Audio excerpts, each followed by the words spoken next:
कई दिनों के विहार के बाद भगवान बुद्ध मगध की राजधानी राजगृह से प्रस्थान करने वाले थे। लोगों को जब यह पता चला तो वह उनके लिए भेंट आदि लेकर उनके दर्शनों के लिए आने लगे। अपने शिष्यों के साथ बैठे हुए बुद्ध लोगों की भेंट स्वीकार कर रहे थे। सम्राट बिंबिसार ने उन्हें भूमि, खाद, वस्त्र, वाहन आदि प्रदान किए। नगर के सेठों ने भी धन, धान्य और स्वर्ण आभूषण उनके चरणों में अर्पित कर दिए। सभी के दान को स्वीकार करने के लिए बुद्ध अपना दायां हाथ उठाकर स्वीकृति इंगित कर देते थे।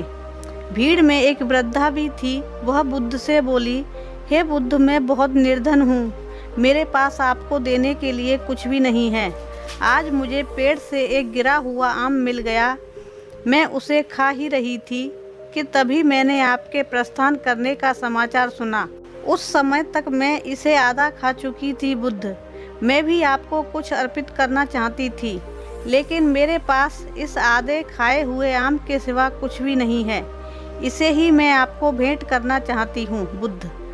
वहाँ उपस्थित अपार जन समुदाय, राजा, महाराजाओं और सेठों ने देखा कि भगवान बुद्ध अपने आसन से उठकर नीचे आए और उन्होंने दोनों हाथ फैलाकर वृद्धा का आधा आम स्वीकार कर लिया। सम्राट बिंबिसार ने चकित होकर बुद्ध से पूछा, हे बुद्ध, एक से बढ़कर एक अनुपम और बहुमूल्य उपहार तो आपने केवल हाथ हिलाकर ही स्वीकार कर लिए, लेकिन इस बुढ़िया के झूठे आम को लेने के लिए आप आसन से नीचे उतर कर आ गए। इसमें ऐसी कौन सी विशेषता है बुद्ध? बुद्ध मुस्कुराते हुए बोले, इस वृद्धा ने मुझे अपनी समस्त पूंजी दे दी है। आप लोगों ने जो भी कुछ मुझे दिया है वह तो आपकी संपत्ति का कुछ अंश है। उसके बदले में आपने दान करने का अहंकार भी अपने मन में रखा है। इस वृद्धा ने मेरे प्रति अपार प्रेम श्रद्धा रखते हुए मुझे अपना सर्वस्व अर्पित कर दिया है। फिर भी उसके मुख पर कितनी विनम्रता है और करुणा है। क्या ये करुणा और विनम्रता आपके मुँह पर दिखाई देती है? आप सभी ने मुझे बहुत दान दिए, लेकिन साथ में ही आपके चेहरे अकड़े हुए हैं।